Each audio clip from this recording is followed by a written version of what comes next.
Welcome to Solomon's Porch, where we gather to share thoughtful discussion, respectful debate, and biblical discernment. What happens when conservatives stop being conservative? It happens more often than you think. Some arrive in Washington promising to fight for constitutional principles, but somewhere along the way, they lose their compass. The question is, why? A Democrat who flips conservative after occupying their office in Washington, D.C., is more unlikely than finding an albino mate for Snowflake, the gorilla. Republicans, not so much. Liberal Democrats are more than willing to die on the hill of opposing voter ID, opening the borders to all people from anywhere, and punishing Elon Musk for accumulating more wealth than any human might ever deserve. Recently, Amy Coney Barrett, the only conservative female member on the Supreme Court, joined with Elena Kagan, Sonia Sotomayor, and Ketanji Brown Jackson in voting in favor of birthright citizenship, which grants automatic citizenship for anyone born on American soil. There is a picture in my mind of these four ladies dressed in their long, flowing black robes standing on the beaches of the Atlantic, serenading every illegal vagabond arriving at our shore with, "This land is your land, and this land is my land. This land was made for you and me." Chief Justice John Roberts, who contradicts the idea that man cannot live without a backbone, also voted in favor of granting citizenship, and must be standing alongside this quartet of ladies, lifting his megaphone for all to hear. "Give me your tired and poor, the wretched refuse of your teeming shore."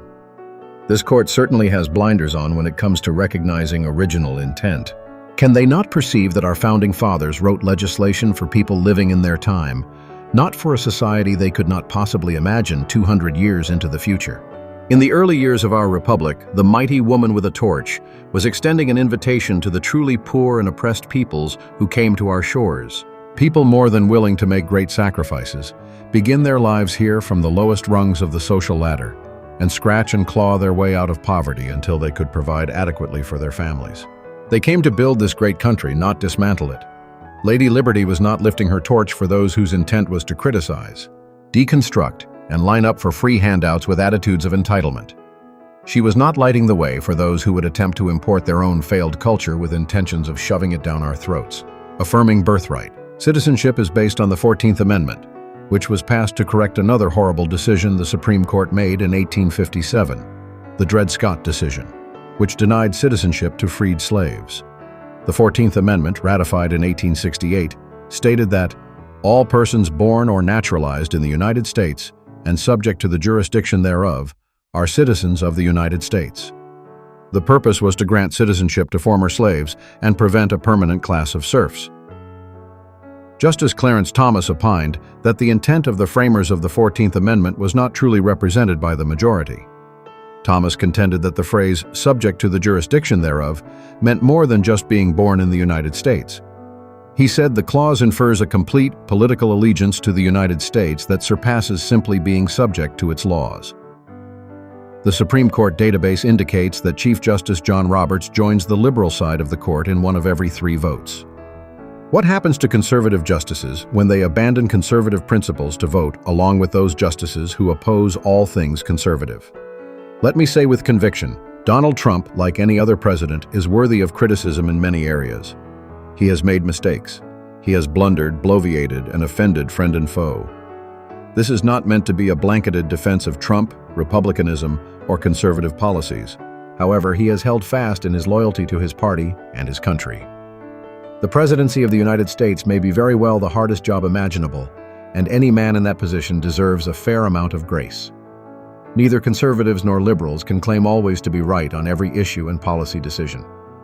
This piece is not an apology for one party or the other. It is an inquiry exploring why Democrats seem to be able to hold their voting bloc together, unified to the end, while Republicans, who control the House, the Senate, the White House, and most governorships, can't seem to unify to accomplish anything. In September of 1620, a group of 102 passengers set sail from England on the Mayflower.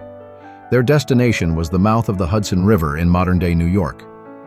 Their compass was 2 or 3 degrees off, which seems pretty minuscule until the landing, which was in Cape Cod, Massachusetts, 250 miles away. 1 degree in the beginning represented hundreds of miles in the end. Golfers have a special understanding of this concept. When a politician or an institution or a government abandons the compass pointing due north to truth, they gradually, then suddenly begin to lose their way. It starts with a small compromise, yielding to what seems like an insignificant persuasion.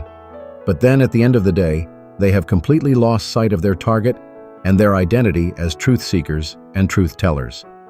They become almost unrecognizable. So, what happened to Tucker Carlson, Candace Owens, Marjorie Taylor Greene, along with others we won't take time to mention? Why did they abandon the conservative ship? It's debatable. Some will say their blind eyes were finally opened, and they are walking in the light. Others would entertain other theories. They flipped because of the lure of money offered by wealthy entities. They felt entitled to some sort of appointment when Trump put together his team, and when they were ignored, they removed their red hat. In the words of Ernest Hemingway, this transition was gradual, then suddenly. Now the question becomes, how do we define truth? Or, whose definition of truth do we accept? Is truth absolute, or is it relative? Can truth mean one thing to Bill, but something altogether different to Bob? Can truth in one culture differ from truth in another culture? As a Christian, I certainly believe that individuals, governments, and institutions can have convictions that determine their interpretations of what is true. But when we abandon the idea that absolute truth exists, our moral compass goes haywire. Those absolute truths find their origin and embodiment in the one who said, "I am the way, the truth, and the life."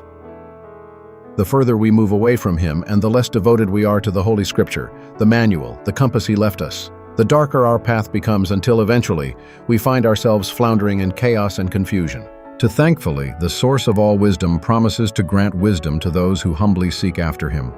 The one who sparked the first light in our universe is the light of this world. The one whose very nature makes it impossible for him to lie is certainly the one in whom we can find the truth that sets us free. Thank you for visiting Solomon's Porch, where you will find thoughtful discussion, respectful debate, and biblical discernment. If you found this video interesting and meaningful, it would be very helpful and deeply appreciated if you would like, share, and subscribe to Solomon's Porch. Until next time, keep seeking wisdom, keep standing for truth, and I'll see you again on Solomon's Porch.